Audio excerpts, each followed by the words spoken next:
جب ہم خانہ کعبہ کو دیکھتے ہیں تو ہمیں صرف ایک عمارت نہیں بلکہ قربانیوں کی ایک بہت بڑی کہانی نظر آتے ہیں جو اس کے گرد بہے، اور وہ حاجی نظر آتے ہیں جو اللہ کی راہ میں شہید ہوئے۔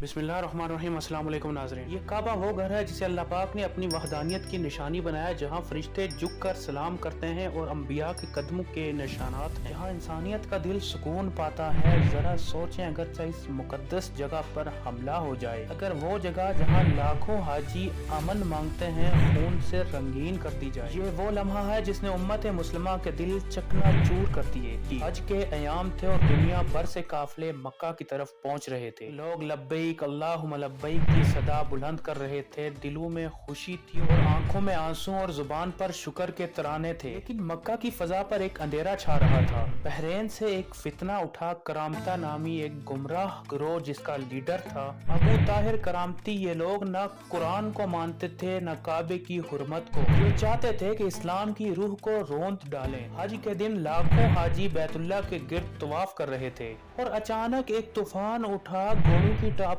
کی آوازیں آئی، کرامتے مکہ میں داخل ہو گئے۔ انہوں نے اللہ کے گھر کو خون سے بھر دیا، حاجیوں کے سروں کو انہوں نے نیزے پر اٹھا لیا اور لاشوں کو کعبے کے گرد ڈال دیا۔ کہتے ہیں کہ خانہ کعبہ کے پردے شہیدوں کے خون سے سرخ ہو گئے اور ابو طاہر کرامتی خانہ کعبہ کے سامنے کھڑا ہو گیا اور تکبر سے بولا اور کہا کہ کہاں ہے تمہارا رب، تمہیں کیوں نہیں بچاتا؟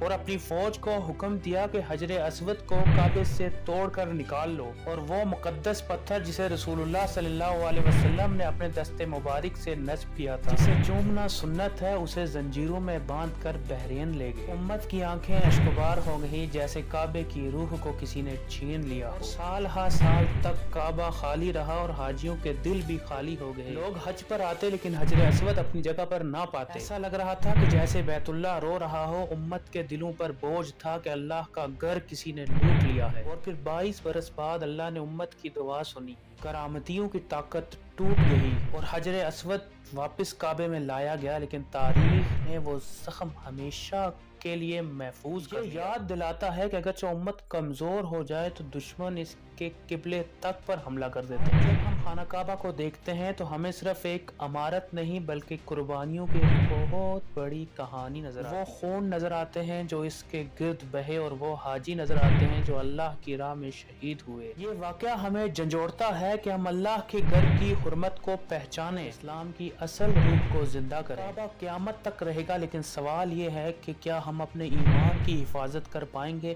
اپنے میزبان کامر اقبال کو اجازت دیجیے۔ سبسکرائب۔ اللہ حافظ۔